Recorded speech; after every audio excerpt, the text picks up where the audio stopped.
Hello everyone, welcome to my channel. আজকে আমরা শিখব বিজ্ঞান ও প্রযুক্তি। বিজ্ঞান ও প্রযুক্তি থেকে অনেকগুলো কোশ্চেন আসে, 10টা থেকে 15টার মতো হয়তো কোশ্চেন থাকবে বিজ্ঞান ও প্রযুক্তি, যেটা বিশেষ করে বিসিএসে বা অন্য কোনো ব্যাংকের চাকরির ক্ষেত্রে বা অন্য কোনো সরকারি চাকরির ক্ষেত্রেও সেটা অনেক কিছু হয়তো কয়েকটা কোশ্চেন আসতে পারে, কিন্তু বেশিরভাগ ক্ষেত্রেই বিসিএসে আমরা থাকে 10 থেকে 15টা কোশ্চেন মার্ক থাকে বিজ্ঞান ও প্রযুক্তিতে। বিজ্ঞান ও প্রযুক্তি যেটা সাম্প্রতিককালে বিভিন্ন দেশের বা বিভিন্ন উপমহাদেশে বা মহাদেশও রিলেটেড কোনো কোশ্চেন থাকতে পারে, তো এরকম সাম্প্রতিককালে এগুলো বেশি আসে, হয়তো অনেক আগের বা এরকম আসে না।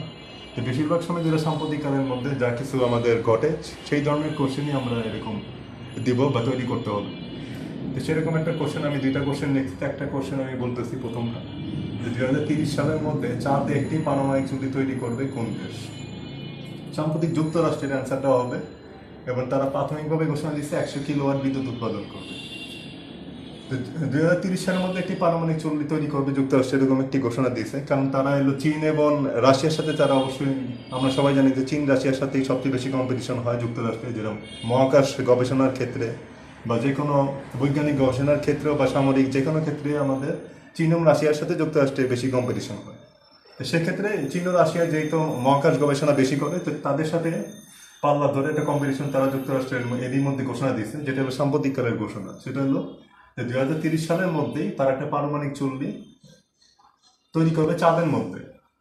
কারণ চাঁদে কেউ এখন পর্যন্ত এই ধরনের কোনো কাজ তারা কেউ কোনো দেশই করতে পারেনি, সেটা যুক্তরাষ্ট্র সেটা করবে বলে ঘোষণা দিয়েছে।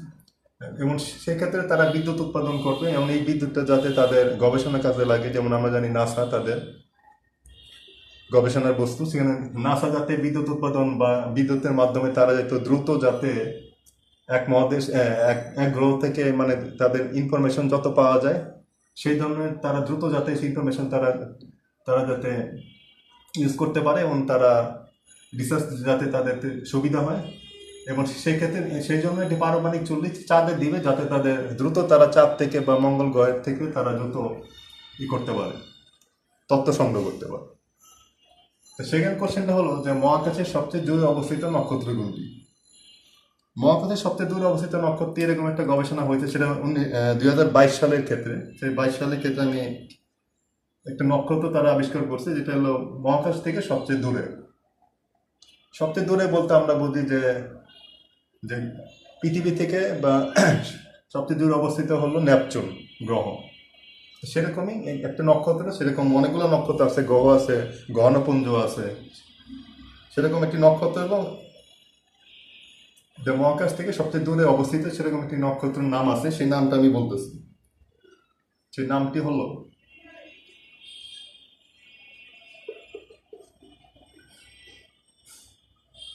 ইয়ারেন্ডাল।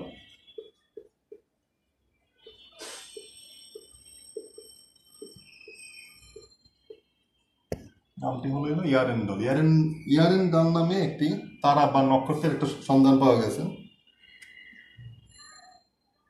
তো সেটা কি মহাকাশ থেকে সবচেয়ে দূরে অবস্থিত। তো এরকম একটা ইয়ারেন্ডাল নামে একটি তারা বা নক্ষত্রের একটা সন্ধান পাইছে তারা, সেটা একটা ঘোষণা দেওয়া হয়েছে, সেটাই ঘোষণাটা হয়েছিল 2022 সালে। তো 22 সালে যেহেতু হয়েছে, কিন্তু এরা ইতিমধ্যে আরেকবার এইখানে এই পেপার এটা আসছে ইয়ারেন্ডাল। হয়তো ইয়ারেন্ডালের কথা আমরা কেউ জানি না, বা হয়তো বেশিরভাগ ক্ষেত্রে আমরা এই ধরনের কোনো ইনফরমেশন হয়তো আমরা হয়তো খোঁজখবর হয়তো কম রাখি। তো সেক্ষেত্রে আমি এই কোশ্চেনটা দিলাম যে মহাকাশের সবচেয়ে দূরে অবস্থিত কোন নক্ষত্র, এটা হলো ইয়ারেন্ডাল। এই ধরনের কোশ্চেন আমাদের বিসিএস এ বা যে কোনো পরীক্ষার ক্ষেত্রে এগুলো আসতে পারে, কিন্তু বিসিএস এর ক্ষেত্রে আমাদের এগুলো বেশি আসে, কারণ বিসিএস এ 10 থেকে 15টা কোশ্চেন আমরা বিজ্ঞান ও প্রযুক্তির জন্য, প্রযুক্তি রিলেটেড আমরা কোশ্চেন পাই। তো সেই জন্যই আপনাদের 2টা কোশ্চেন আমি বিজ্ঞান ও প্রযুক্তি থেকে আজকে শুরু করলাম। তো ঠিক আছে বন্ধুরা, আজকে এই পর্যন্তই। ভিডিওটি ভালো লাগলে অবশ্যই লাইক, কমেন্ট, শেয়ার এবং সাবস্ক্রাইব করুন। ধন্যবাদ সবাইকে, সবাই ভালো থাকবেন।